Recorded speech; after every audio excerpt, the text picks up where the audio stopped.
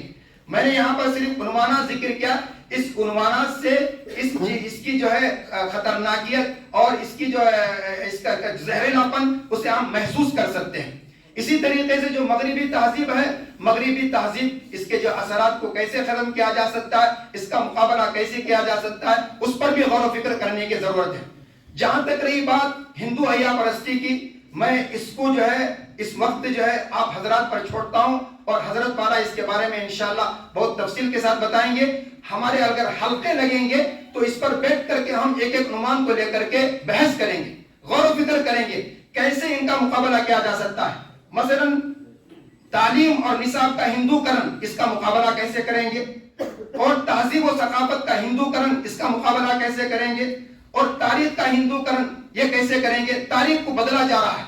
اورنگزیب رحمۃ اللہ علیہ, سلطان ٹیپو رحمۃ اللہ علیہ, اور محمود جو ہے محمود ایاز, ان کے بارے میں اور جو مسلم حکمران تھے ان کے بارے میں تاریخ مجھے بدلا جا رہا ہے, اور ان کو ایسا باور کرایا جا رہا ہے کہ یہ ہندوستان پر حملہ کر کے انہوں نے ہندوستان کو تباہ و برباد کر دیا, اور یہاں کے برادران وطن کو جو ہے بے تحاشا انہوں نے قتل کیا, قتل و غارت گری کی, اور ان کے جو کارنامے ہیں, ان کے جو اچھے کارنامے ہیں اور اچھی چیزیں ہیں, ان ساری چیزوں کو جو ہے وہ پسے پش ڈال دیا گیا, بدل دیا گیا, اور ان کو خون خار کی شکل میں پیش کیا گیا.